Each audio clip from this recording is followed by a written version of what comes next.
लोक में रहता है और मैं उसे मूल मंत्र द्वारा बुलाएंगे। मंत्राकर जब दस भाला आई रावण चित डोल पताला।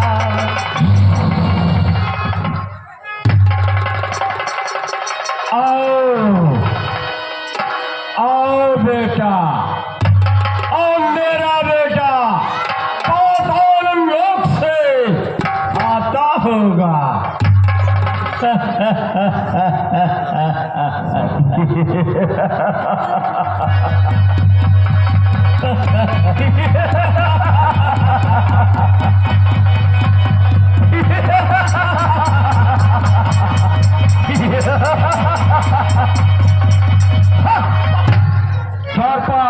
महाराज,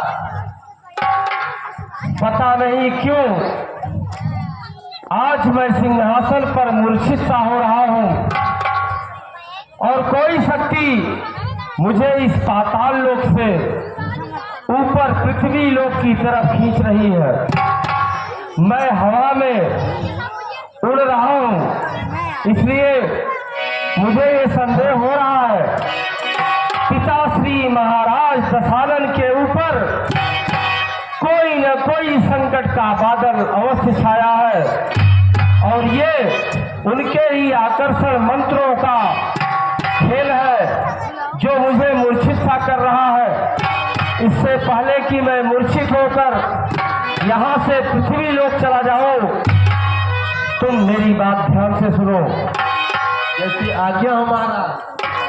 तुम यहाँ की देखभाल करना, मंत्रीवर को भी कह देना पातालपुरी की रखवाली करने को, और हमारा द्वार रक्षक, प्रवेश द्वार रक्षक मकराध्वज को भी समझा देना, वो भी सूचित रहे और वो भी सतर्क रहे।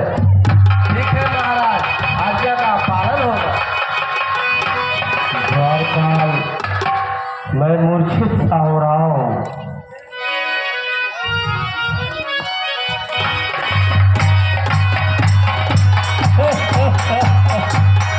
मेरा बेटा आ रहा है, आ रहा है, आओ आओ।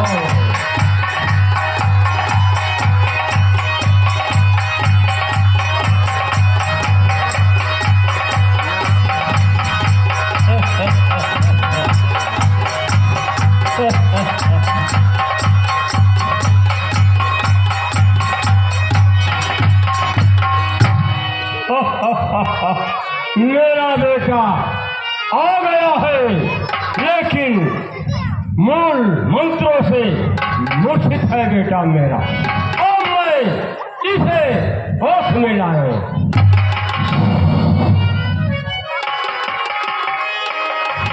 अहि रावण तब रावण ही बूझी कुशल कपी। प्रथम कही कही सब कथा जैसे मेरा संदेश सत्य ही निकला। मैं सच में पिताश्री महाराज दशरीष दशानन दशकंधर रावण दशमुख दशभाल के दरबार में पहुंच चुका हूं। बहुत दिनों तक पिताश्री ने मुझे पातालपुरी का राज्य देकर मुझे याद नहीं किया, क्योंकि मेरा भाई इंद्रजीत इनका सबसे प्रिय था। इन्होंने कहा था तुम जाओ पुत्र, पातालपुरी देखो, यहाँ इंद्रजीत है, इसलिए तुम्हारी यहाँ आवश्यकता नहीं। आज आखिर अचानक से पिताश्री ने, हे पिताश्री, हे पिताश्री, मुझे क्यों बुलाना हुआ?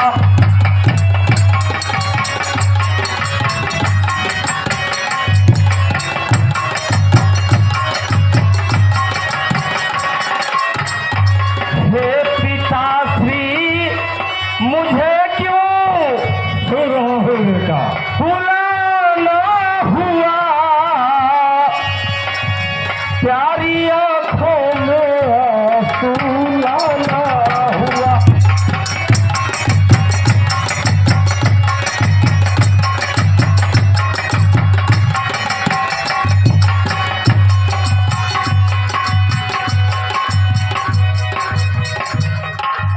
साल ठहरने की शपथ जिसने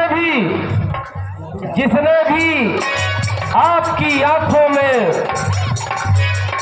ये मोटे मोटे आंसू दिए हैं, मैं उसे क्षमा नहीं करूंगा। इसलिए हे पिताश्री, मुझे क्यों बुलाना हुआ, किसका जग से खत्म पानी पाना हुआ।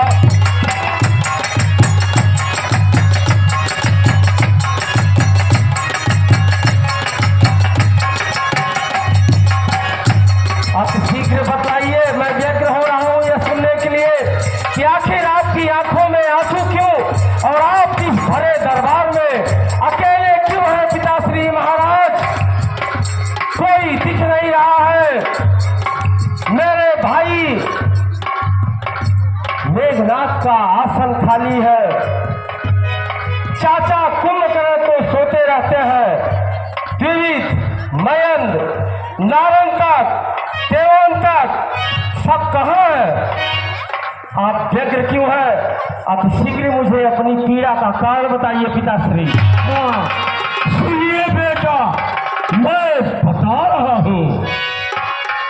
ये बेटा जिसका नाम ले रहे हो वो इस दुनिया से छोड़कर चले गए। बेटा, लंका में कोई नहीं रह गया, इसलिए बेटा मैं तुझे याद किया हूँ। हाँ, लेकिन सुनिए बेटा, मैं तुम्हें बता रहा हूँ। पाताल लोक से सुनिए राजकुमार,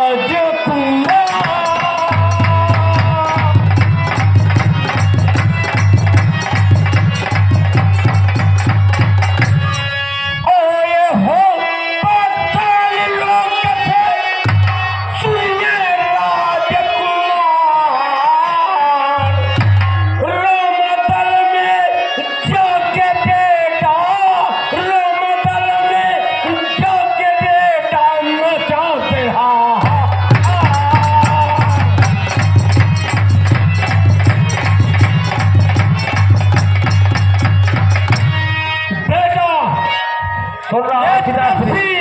दो बच्चे राम और लक्ष्मण हैं, सारी सेना समाप्त कर दिया है। और बेटा जाकर उन दोनों तपसी बच्चों को अलग ले जाओ। तुम लोग में पिताश्री महाराज, आपने अधूरा परिचय दिया। राम और लक्ष्मण आए हैं। राम लक्ष्मण कौन है? इनसे हमारी क्या दुश्मनी है? ये तो आपने बताया नहीं हमें। बेटा, मेरे पास समय बताने का नहीं रह गया। यदि मेरे पास समय बताने का होता तो मैं निपट लेता। तुम्हें याद नहीं करता बेटा। कोई बात नहीं पिताश्री, आपके पास समय नहीं तो मेरे पास भी समय नहीं है। हाँ बेटा, मैं अपने दिव्य ज्ञान से खुद पता लगा लूंगा।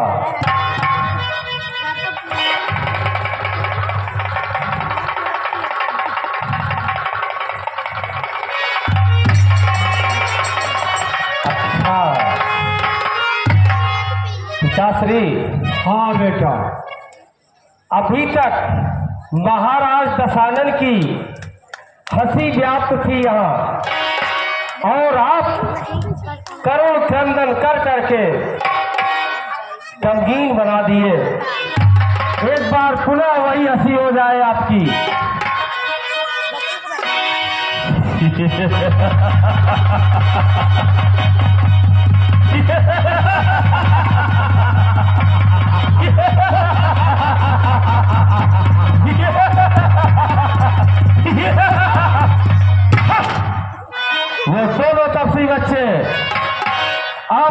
चालाकी का काम किया।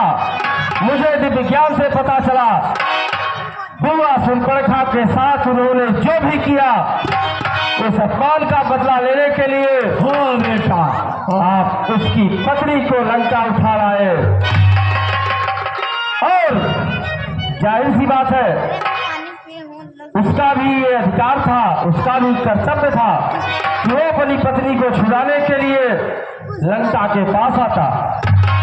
युद्ध हुआ, आपने जो शपथ खाई, बुआ सुनपरखा के साथ जो दुर्व्यवहार हुआ, उस अपमान का बदला लेने के लिए आपने जो जो भी किया, मैं अहिरावण आपका साथी हूँ। आपने सर्वथा उचित किया पिताश्री। अब सुनिए, कहिए। हे पिताश्री, अब मैं जाता हूँ। बेटा, आपने उसकी पत्नी का हरण किया पिताश्री। हाँ बेटा, मैं उन दोनों को हर लाऊंगा।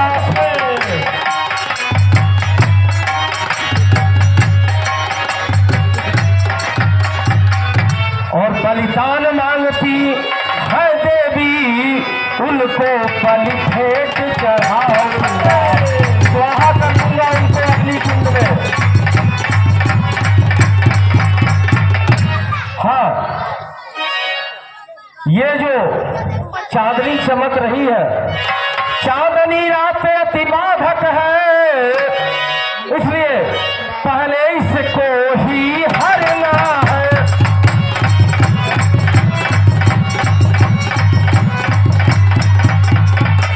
माया से अपने अंधकार उस रामादल में करना है।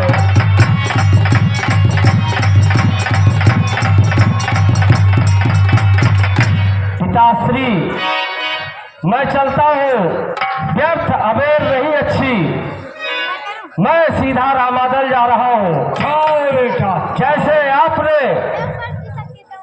सीता का हरण किया था, वैसे ही मैं उन दोनों का हरण करूंगा। शाबाश बेटा, शाबाश।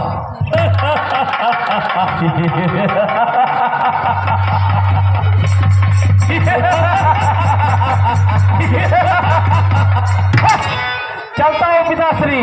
जाइए बेटा, जाइए, जय भैरव।